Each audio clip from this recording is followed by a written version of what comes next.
मंगलम भगवान वीरो मंगलम गौतमो गणी मंगलम कुंद कुंदार्यो जैन धर्मोस्तु मंगलम सर्वमंगलमांगल्यम सर्वकल्याणकारकम प्रधानं सर्वधर्माणां जैनं जयतु शासनम्। मैं नमो तीर्थनायक को, नमो ओंकारवाणी को, नमो उन कुंद प्रभु को जिन्होंने ओंकार धारण की। अहो उपकार जिनवर का, कुंद का दिव्यवाणी का, जिन कुंद ध्वनि दाता उन कहान स्वामी का। रमियूण जिणम वीरम अनंत वर्णाण दंसन सहावम भोक्षामिणीयम सारम केवली शुद्ध केवली भणिदम। नियम सारदी परमागम ग्रंथ है और इसके परम समाधि अधिकार की 126 नंबर गाथा और उसके उपरांत जो मुनिराज ने कलश कहे 8, उसमें अपनी कल 207 नंबर के कलश पर चर्चा प्रारंभ की थी और गुरुदेव श्री के व्याख्यान में कुछ बिंदु अपन आज देखेंगे। और इसके बाद का जो कलश है 208 वो बहुत ही महत्वपूर्ण और गंभीर विषय को कहने वाला है, बताने वाला है। 207 में कहा था कि मैं सुख को इच्छा करने वाला आत्मा, अजन्म और अविनाशी हूँ, ऐसा कहा। तो पहले तो खुद का परिचय दिया मुनिराज ने कि मैं सुख को इच्छा करने वाला यानी सुख को ही चाहने वाला आत्मा हूँ। और कैसा हूँ कि अजन्म और अविनाशी हूँ। फिर ऐसा जो अजन्मा और अविनाशी नाम अनादि अनिधन वस्तु, इस आत्मा को आत्मा द्वारा ही आत्मा में स्थित रहकर बारंबार भाता हूँ। भावयामी मुहुर्मुहु आया ना, जो इसमें ऊपर कलश में आया था, स्थितवा भावयामी मुहुर्मुहु, बारंबार भाता हूँ। यानी 1-1.5 पंक्ति 2 पंक्ति का कलश, 1.5 पंक्ति का अर्थ। इसमें कितनी बात आ गई कि मुनिराज सुख को चाहने वाले हैं, वे आत्मा हैं। कैसे आत्मा के सुख को चाहने वाले आत्मा हैं। और अनादि निधन अपना जो वस्तु तत्व है उसको, ऐसे आत्मा को आत्मा द्वारा ही, यानी किसी प्रकार के राग आदि द्वारा, निमित्त द्वारा, अन्य द्वारा नहीं, आत्मा को आत्मा द्वारा ही किस प्रकार भाते हैं कि आत्मा में स्थित रहकर। पूरा मोक्ष मार्ग कह दिया। मोक्ष मार्ग में क्यों है ये कह दिया, कौन है ये कह दिया, और किस प्रकार मोक्ष मार्ग है ये कह दिया। क्यों मोक्ष मार्ग में क्यों प्रवर्तन करना कि मैं सुख को चाहने वाला हूँ, तो सुख को जो चाहे सो मोक्ष मार्ग में प्रवर्तन करे। तो कौन करे मोक्ष मार्ग में प्रवर्तन कि ये अनादि निधन या अजन्मा अविनाशी जो आत्मा है, यह मोक्ष मार्ग में प्रवर्तन करता है। कैसे करता है कि इस आत्मा को जो अनादि अनंत है, अनादि निधन वस्तु, इसको इसके ही द्वारा यानी वर्तमान उपयोग स्वरूप आत्मा के द्वारा इस चैतन्य स्वरूप ध्रुव रूप आत्मा में स्थिर रहकर बारंबार भाता हूँ, माने उसी की एकाग्रता में प्रवर्तन करता हूँ। ये कलश में बात कही गई है। इसमें अपन जो आत्मा को आत्मा में आत्मा से ये देखते हैं पेज नंबर 106, ऊपर की 3 पंक्ति छोड़कर। इस आत्मा को आत्मा द्वारा ही, देखो चंद्रेश भाई ही लिखा है ना, गुरुदेव बहुत याद कराते हैं, जहाँ ही आता है उसका अर्थ होता है कि अन्य कुछ नहीं। ये ही शब्द में ये ही का भी वाचक है और उसके वाच्य में इतनी ताकत है कि वह अन्य सब का निषेध करता है, ही शब्द। तो कहा इस आत्मा को, ये लिखा ना, इस आत्मा को आत्मा द्वारा ही, आत्मा द्वारा ही माने स्वभाव द्वारा ही, आत्मा को स्वभाव द्वारा ही, स्वभाव द्वारा माने शुद्ध स्वभाव द्वारा, शुद्ध स्वभाव यानी पुण्य और पाप के भाव से रहित ऐसा जो शुद्ध स्वभाव, उसके द्वारा ही किसको भाना है? इस अनादि अनंत चैतन्य परमात्मा, इस आत्मा को किस प्रकार भाना है?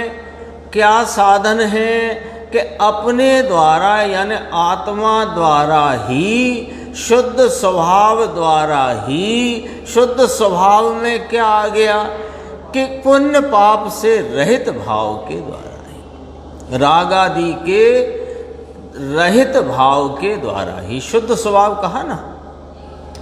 तो कैसे कैसे भाना है? आत्मा को आत्मा द्वारा ही भाते हैं, स्वभाव द्वारा भाते हैं, राग आदि से रहित भाव द्वारा भाते हैं। तो किस प्रकार भाते हैं कि आत्मा में स्थित रह करके वह शुद्ध स्वभाव से परिणित अपनी उपयोग की इस आत्मा में स्थिति नाम एकाग्रता पूर्वक आत्मा में स्थित रह करके, ऐसे आत्मा में स्थित रह करके, देखो अस्थित है वह जो विकल्प है,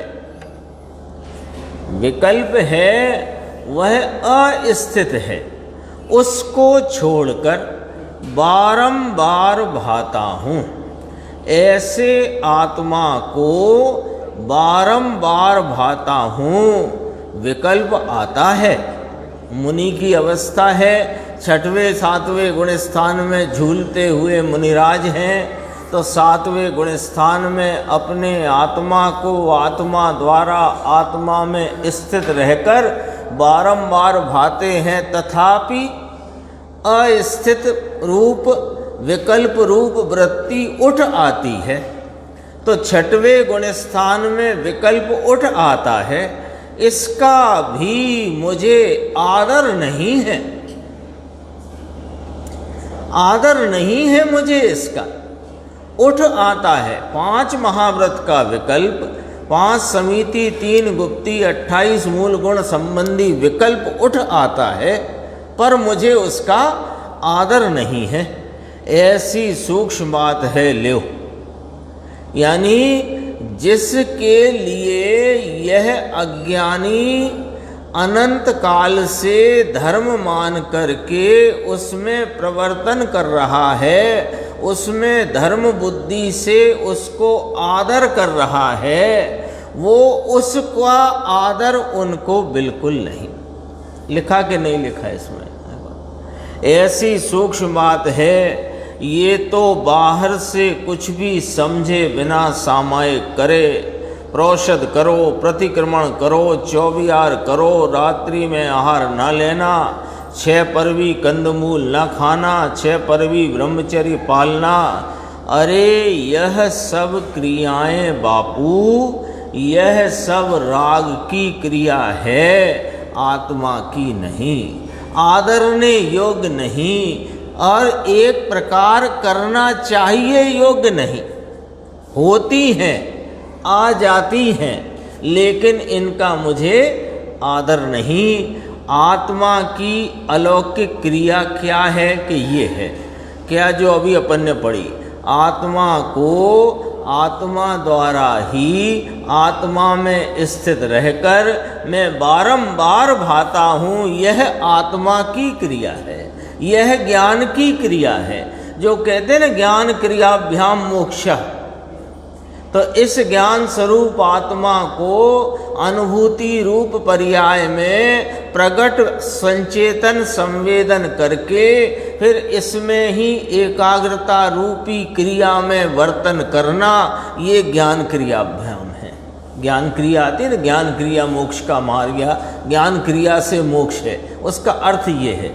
ये अलौकिक क्रिया आत्मा द्वारा ही, अब देखो आत्मा द्वारा ही, मुकेश भाई देखना क्या लिखा, आत्मा द्वारा ही, यानी निमित्त द्वारा भी नहीं और राग द्वारा भी नहीं। ऐसा आया ना, निमित्त द्वारा भी नहीं, वीत राग और वीत राग की वाणी द्वारा भी नहीं। निमित्त में आए ना, वीत राग प्रभु तीर्थंकर भगवान सिद्ध परमात्मा अरिहंत परमात्मा पांच परमेष्टि कहाँ आए, निमित्त में आए। और निमित्त द्वारा आत्मा नहीं भाया जाता, निमित्त द्वारा आत्मा को नहीं भाया जाता, उसको तो छोड़कर आत्मा को भाया जाता है।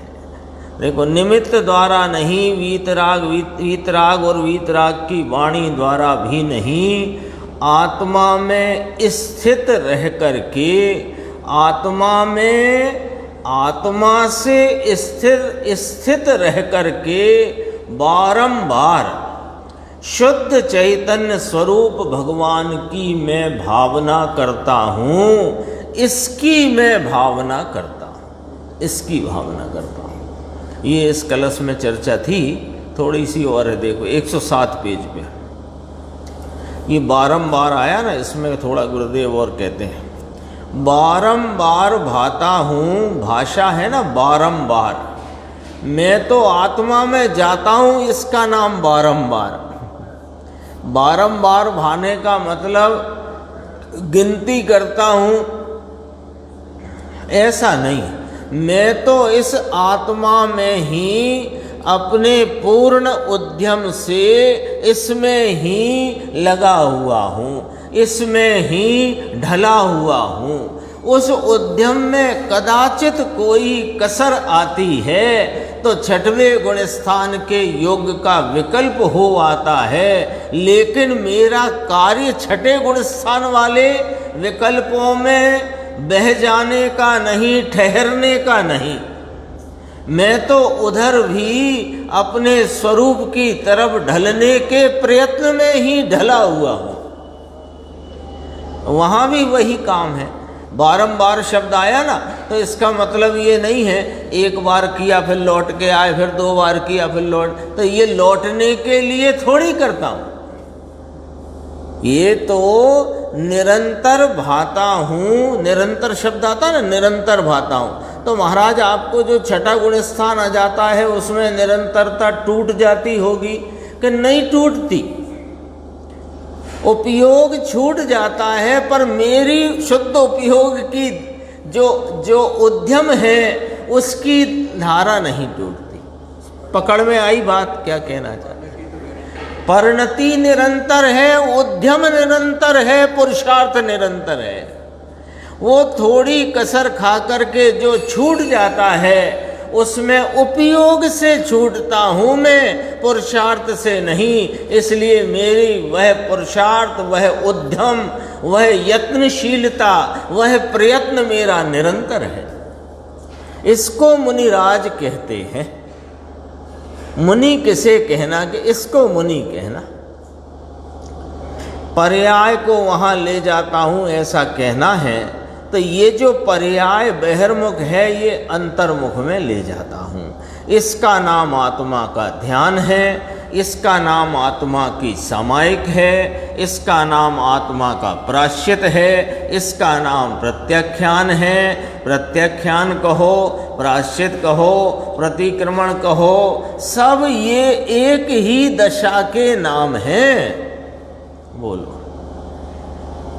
अपनी उपयोग की दशा के द्वारा अंतर्मुख होकर के स्वरूप में एकाग्रता की जो क्रिया है, यही प्रतिक्रमण है, यही प्रत्याख्यान है, यही प्रायश्चित है, यही आलोचना है, यही समाधि है, यही भक्ति है, यही आराधना है, सब कुछ यही है।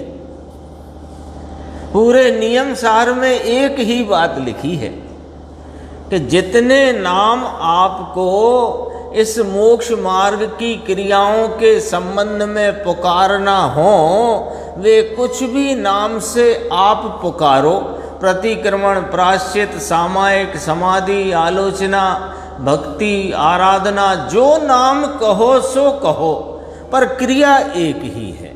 वर्तते हुए उपयोग की अंतर्मुखता द्वारा अपने चैतन्य परमात्मा में एकाग्रता की जो क्रिया है, यही ध्यान है, यही सब कुछ है।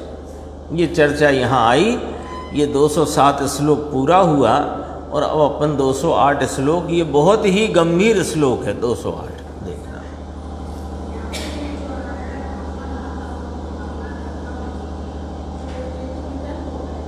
भावना भाता हूँ का अर्थ कभी भी नियम सार में तो खास तौर पर भावना का अर्थ होता है भुवन रूप परिणमन, आत्मा में लगी हुई परिणति का परिणमन, उसका नाम आत्मा में उपयोग का अंतर्मुखता का परिणमन, भू धातु से है भावना। ये भावना जो अपन कामना रूप भावना विकल्पात्मक कहते हैं ना, वो इस भावना शब्द का अन्य प्रकार उपयोग है। भावना शब्द का व्याकरण से भी अर्थ निकाला जाए तो भू धातु से बना होने से भुवन रूप परिणाम, बर्तन रूप परिणमन, उसको भावना कहा। और हम कहते हैं ना मेरी भावना, तो वो मेरी भावना, भावना शब्द का अन्य उपयोग है कि मैं ऐसा परिणम जाऊं, ये अन्य उपयोग है भावना का। भावना तो परिणमन का नाम है, अंतर्मुख परिणमन है।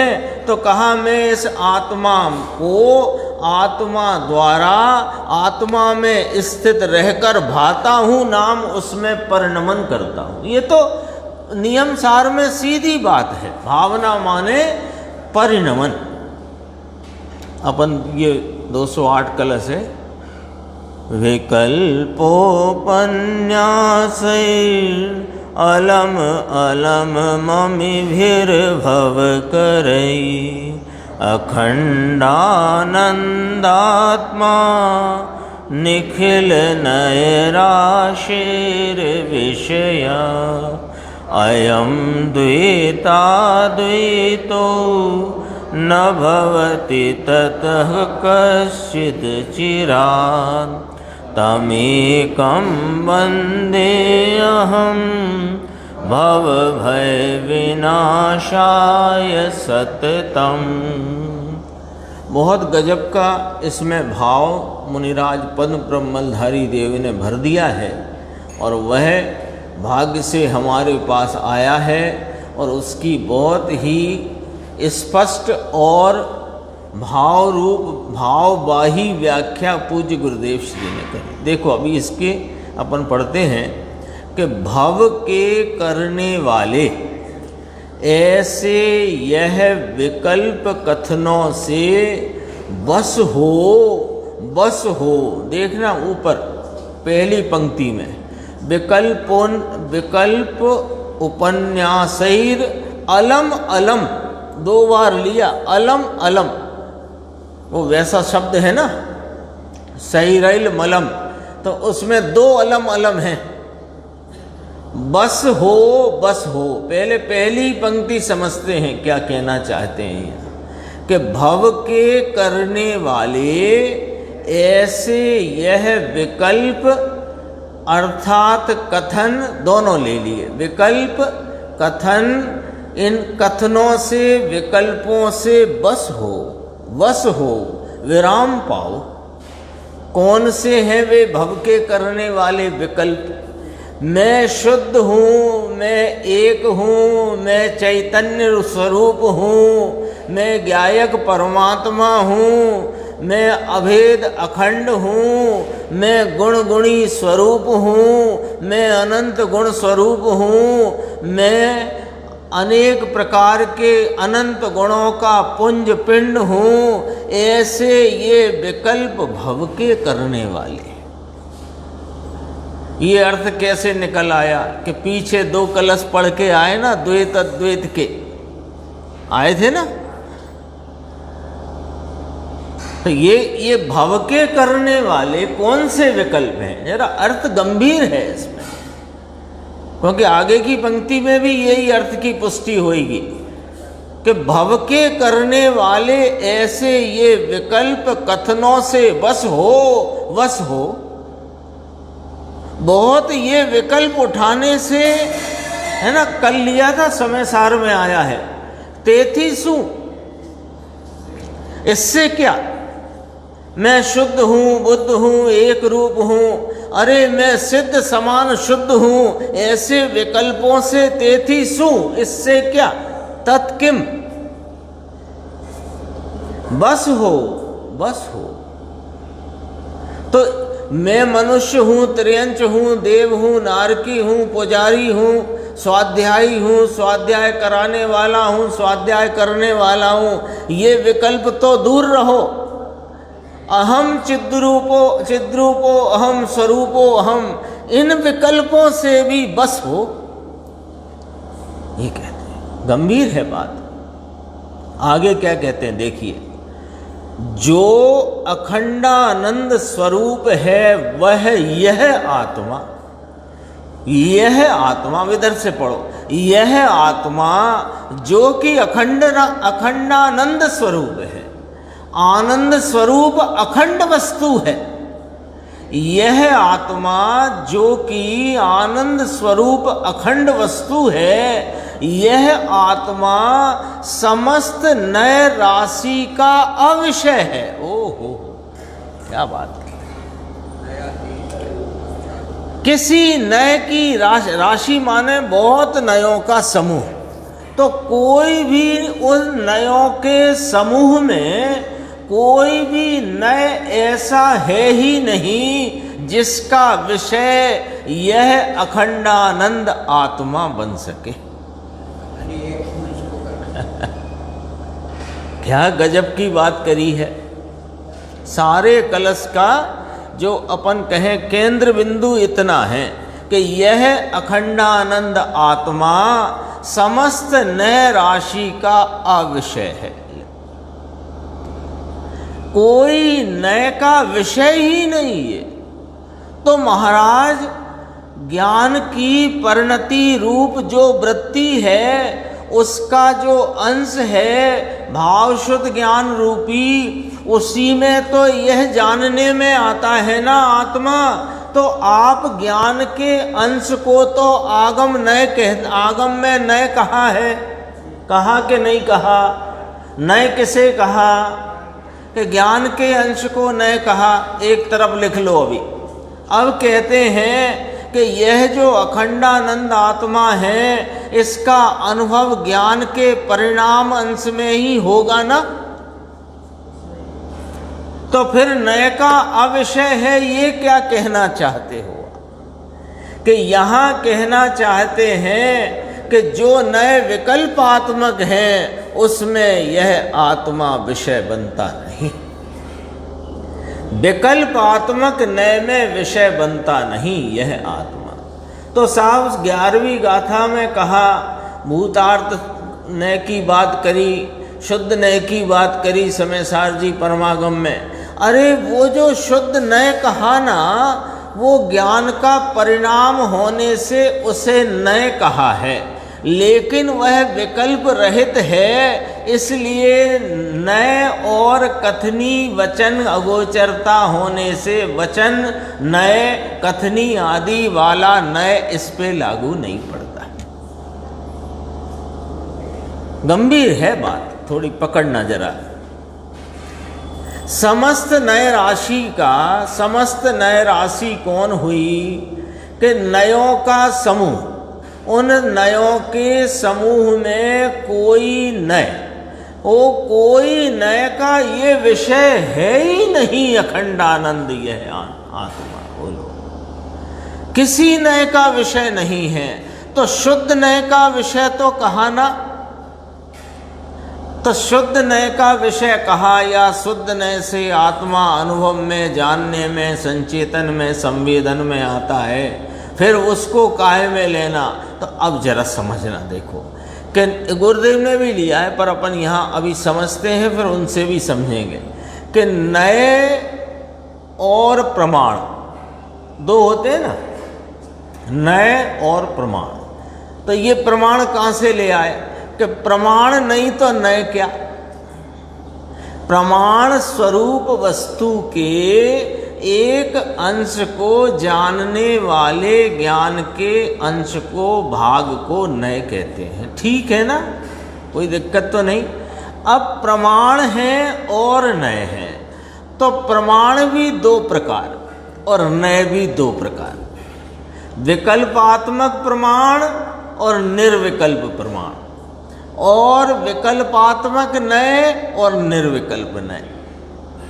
अब ये क्या है कि पहले प्रमाण की बात करते हैं, विकल्पात्मक प्रमाण कि आत्मा द्रव्य अपेक्षा नित्य है, पर्याय अपेक्षा अनित्य है, द्रव्य अपेक्षा एक है, पर्याय अपेक्षा अनेक है, आदि इत्यादि प्रकार से वस्तु के समग्र स्वरूप को विकल्पात्मक ज्ञान में प्रमाण रूप से जानना, यह विकल्पात्मक प्रमाण है। बोलो ठीक। अब निर्विकल्प प्रमाण क्या हुआ कि ऐसे विकल्पात्मक प्रमाण में जाने हुए आत्मा को सर्व पर्यायों, निमित्तों, राग आदि से भिन्न होकर एक अपने स्वरूप का आलम्बन लेकर जो उपयोग की दशा में अनुभूति रूप आत्मा जानने में, संचेतन में, संवेदन में आया, अनुभूति में आया, यह अनुभव प्रमाण कहो या निर्विकल्प प्रमाण कहो। प्रमाण के दो हिसाब हो गए ना। अब अपने को प्रमाण तो यहाँ समझना नहीं था, लेकिन अपने को समझना है नए। तो जो प्रमाण स्वरूप वस्तु जानने में आई है वह विकल्पात्मक नयों के द्वारा विकल्पात्मक प्रमाण रूप जानने में आई, धारणा ज्ञान में। समझ गए निर्देश भाई? कैसे कि जैसे समझाते हैं ना, कठिन नहीं होना चाहिए विषय, मुझे लगा कि कठिन पड़ गया शायद। देखो जैसे ये पुस्तक रखी है जिनवाणी, है ना, तो लंबाई की अपेक्षा 11 इंच और चौड़ाई की अपेक्षा 8 इंच। ठीक है, तो लंबाई नए से यह 11 इंच की है और चौड़ाई नए से 8 इंच की है। इस प्रकार लंबाई और चौड़ाई दोनों को एक साथ जानकर यह पुस्तक इस प्रकार है, ये जाना अपन ने। जाना कि नहीं जाना? लंबाई 11 इंच, चौड़ाई 8 इंच, ऐसा जाना ना। तो लंबाई नए से 11 इंच की और चौड़ाई नए से 8 इंच की। तो है कौन? लंबाई है कि चौड़ाई है पुस्तक? कि नहीं, पुस्तक पुस्तक है। तो पुस्तक को लंबाई, चौड़ाई आदि सर्व रूप से विकल्पात्मक ज्ञान में लिया कि ये पुस्तक 11 इंच बाई 8 इंच की है। तो इसमें दोनों आ गए, लंबाई और चौड़ाई। तो लंबाई चौड़ाई दोनों को एक साथ जाना, सो यह विकल्पात्मक प्रमाण। और एक लंबाई अकेले को जाना ये विकल्पात्मक नय, और चौड़ाई को जाना ये विकल्पात्मक नय। ऐसे ये तो वस्तु, ये तो इसका तो अनुभव नहीं होता, ये तो समझाने के लिए बात थी।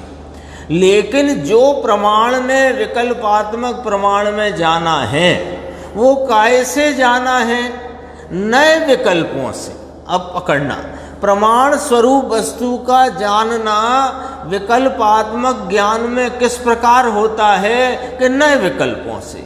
सो नए विकल्प जो हैं उसका विषय नहीं है आत्मा। प्रमाण नए विकल्प के द्वारा विकल्पात्मक प्रमाण में जाने हुए आत्मा को नए विकल्पों से छूटकर, यानी नए विकल्पों से रहित उपयोग की जो सीधी दशा इस आत्मा को आलम्बन लेकर के विषय करके वर्तती है, उसका नाम शुद्ध नय है। उस शुद्ध नय का विषय यह अखंडानंद आत्मा है, नए विकल्पों का नहीं है। लेकिन बात बहुत गहरी है इसमें। हाँ, निर्विकल्प प्रमाण माने प्रमाण स्वरूप वस्तु को जब हमने अनुभव में जाना वहाँ कोई विकल्प नहीं है और संपूर्ण द्रव्य गुण पर्याय सहित वस्तु है, उसको ज्ञान में, धारणात्मक ज्ञान में, विकल्पात्मक ज्ञान में जानना ये विकल्प प्रमाण है, विकल्पात्मक प्रमाण है। ऐसी विकल्पात्मक प्रमाण रूप वस्तु को सर्व विकल्पों से छूटकर सीधा उपयोग के द्वारा अनुभूति में लेना, उसका नाम अनुभव प्रमाण है। अरे आप जब प्रमाण स्वरूप द्रव्य पर्याय स्वरूप वस्तु है कि नहीं, तो द्रव्य पर्याय स्वरूप वस्तु में जब पर्याय ने पर्याय का भी लक्ष्य छोड़कर एक रूप ध्रुव स्वरूप ज्ञायक परमात्मा का आलम्बन आश्रय लिया अथवा उसे विषय किया, तो परिणति तो रही, वो तो कहीं चली नहीं गई। तो वह परिणमन में उस ज्ञान की उपयोग दशा में वह आत्मा अनुभव में आया कि नहीं आया? तो अनुभव में आया, यही प्रमाण है। अनुभव में आया ना, तो वो प्रमाण है। निर्विकल्प प्रमाण वो प्रमाण हो गया, नए का विषय नहीं। वो नए को यहाँ पर विकल्पात्मक नए में कहा, समस्त नए विकल्पात्मक नए।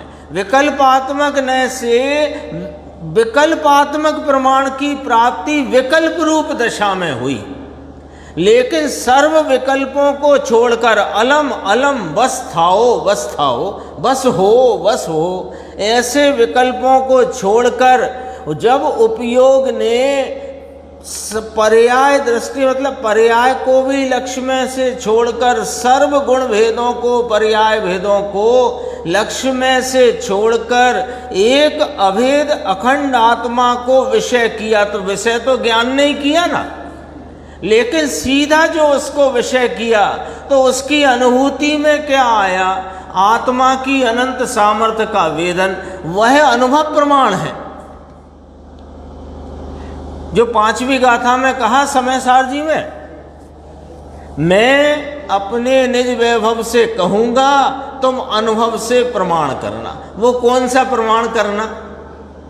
वह निर्विकल्प प्रमाण करना, अनुभूति रूप प्रमाण करना, वेदन करना, स्वाद लेना। हाँ, शुद्ध नय भी निर्विकल्प है और शुद्ध नय के द्वारा जो आत्मा का अनुभव है वह निर्विकल्प प्रमाण है। और जितने विकल्पात्मक नय हैं उनके द्वारा वस्तु के समग्र स्वरूप को जानने का जो कार्य है और उस प्रकार जानना है, वह विकल्पात्मक नयों से विकल्पात्मक प्रमाण का जानना है, ये वाली बात है। लेकिन विकल्पात्मक प्रमाण में जो वस्तु आई, उस वस्तु में आश्रयभूत भाव को मुख्य करके अन्य सब की गौणता में उस मुख्य स्वरूप को आलम्बन लेकर जो उपयोग की दशा वर्तती है वह शुद्ध नय निर्विकल्प नय है, और वहाँ जो अनुभूति है वह निर्विकल्प प्रमाण है। अभी आएगा विषय, इसमें आएगा। इसलिए आगे बढ़ती है बात। इसलिए यह कोई आवरणीय यानी वचन अगोचर आत्मा द्वैत अथवा अद्वैत रूप नहीं है। द्वैत अथवा अद्वैत रूप नहीं है। मैं एक रूप शुद्ध हूँ, मैं गुणगुणी हूँ, गुणगुणी वाला हूँ, या गुणों गुणों वाला गुणी हूँ, ऐसे द्वैतपना नहीं। मैं एक अखंड अद्वैत अभेद हूँ, ऐसा अद्वैतपना भी नहीं। कौन सा? ये विकल्प रूप। कैसा विकल्प? मैं एक अखंड अभेद हूँ, ऐसे विकल्प रूप भी मैं नहीं। और गुण गुणी स्वरूप हूँ या गुणों वाला हूँ, अनंत गुण स्वरूप हूँ, ऐसा द्वैतपने का विकल्प भी नहीं। अर्थात द्वैत अद्वैत के विकल्पों से पर है, अन्य है, पार है। कौन? यह अखंडानंद स्वरूप आत्मा। इसे तो ही भूलना, बात कौन की चलती है? यह अखंडानंद। रामायण चलती है ना, तो कौन की चलती है? हाँ, बात कोई की चलती हो, जामवंत की चलती हो कि विभीषण की चलती हो, बात तो राम की चल रही है। यहाँ भी बात में कुछ भी बात चलती हो, इस अखंडानंद आत्मा की, इस शुद्धात्मा की बात चलती है। राम है ना, ये द्वादशांग का राम यही है, शुद्धात्मा केंद्र। उसको अब देखना, अंतिम पंक्ति बहुत गजब की है। उसको एक को मैं अल्पकाल में भव भय का नाश करने के लिए सतत वंदना करता हूँ, सतत वंदना करता हूँ, सतत नमामि। मैं उसमें निरंतर नमा हुआ हूँ, मैं उसमें ही लगा हुआ हूँ। ऐसा मुनिराज पद्म ब्रह्मलधारी देव इस अद्भुत कलश में अपनी बात कहते हैं। देखो गुरुदेव का अपन देखते हैं, 110 पेज पे चलना।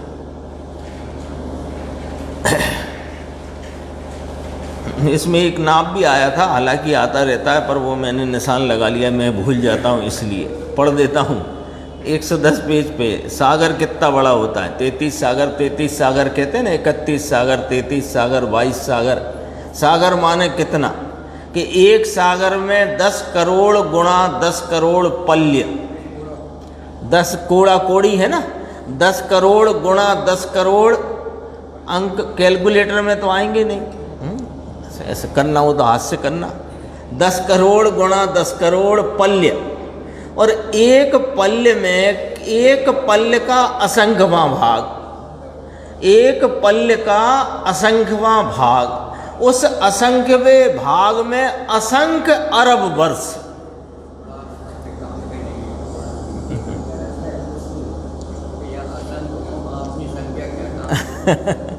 ये वो बहुत वो एक बार अनुभव जी ने बताया था ना, वो राई के दाने वाली बात, वो अनेक प्रकार से उस बात को समझाया गया है। ये सबसे सीधी बात है जो अपने को ये पता लगता है कि एक सागर ही इतना बड़ा है ना। अब सोचो, अब इस 33 सागर को यहाँ रखो थोड़ी देर के लिए चित्त में। एक सागर को रखो पहले, 10 करोड़ गुणा 10 करोड़ पल्य, और एक पल्य के असंख्यातवें भाग में असंख्य अरब वर्ष, इतना एक सागर। ऐसे 33 सागर है ना। एक विकल्प की कितनी बड़ी कीमत चुकानी पड़ी है नकुल सहदेव को।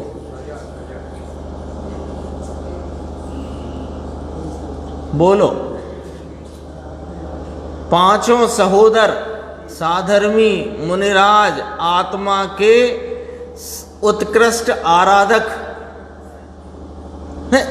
अब देखो, एक विकल्प की कितनी बड़ी कीमत चुकानी पड़ी। 33 सागर और कुछ वर्षों का विलंब।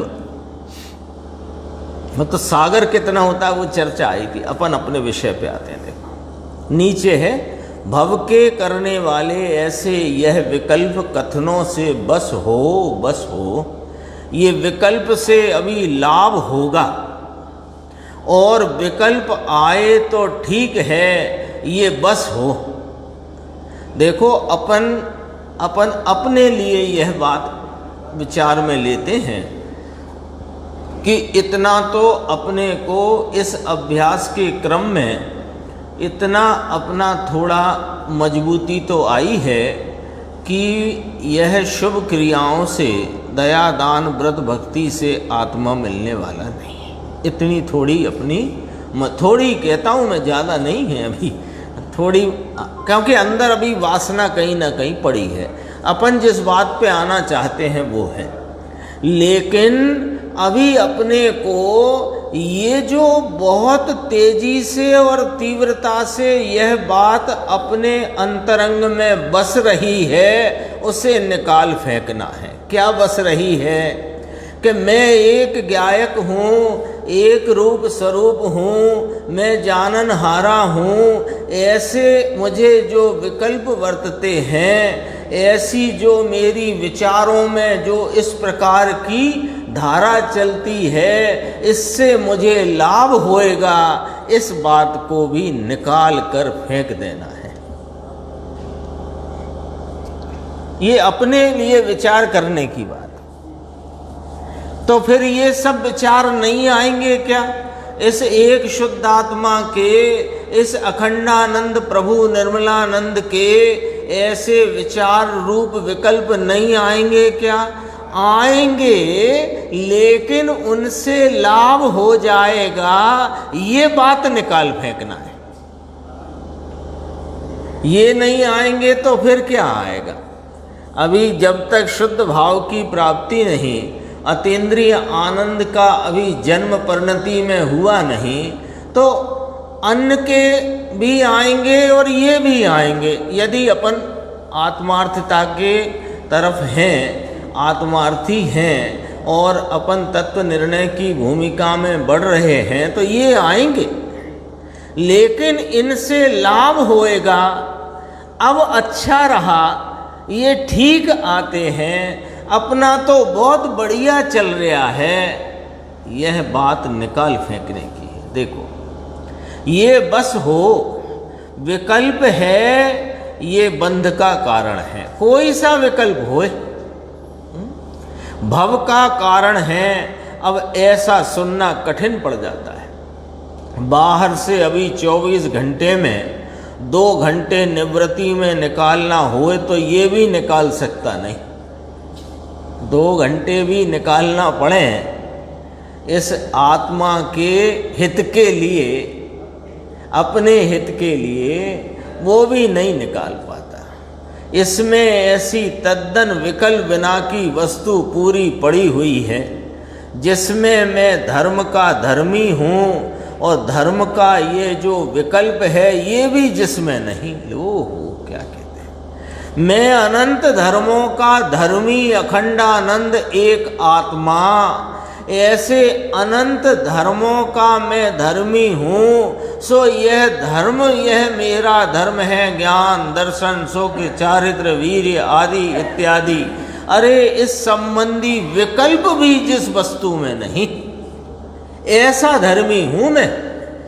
अनंत धर्मों का अखंडानंद एक रूप धर्मी मैं कैसा हूँ कि ये जो अनंत धर्म है, इन धर्मों का विकल्प भी जिसमें नहीं, वह ऐसा मैं धर्मी हूँ। भव के करने वाले ऐसे विकल्प कथनों से अलम अलम अब बस हो। कहते हैं हमारे अब विकल्प के साथ कोई काम नहीं। विकल्प आता है पर हमें कोई उससे काम नहीं, कोई मतलब नहीं, कोई उसका हमको हित होने वाला उससे है नहीं। चाहे तो शुभ राग हो, भगवान की भक्ति का स्मरण का भाव बस हो। अब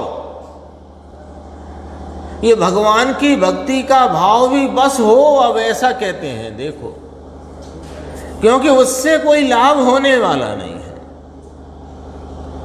इसका हमारे काम नहीं। गुरुदेव कहते पक्ष वाले को तो कठिन पड़ जाए, बात ऐसी आई है ना। जिसको जरा पक्ष रहता हो ना शुभ भाव का, उसको अच्छा तो भक्ति के भाव से भी बस हो जाओ, 5 परमेष्ठी का स्मरण भी रोक दे कि हाँ रोकोगे तभी तो यहां आओगे। बोलो गलत कहा क्या?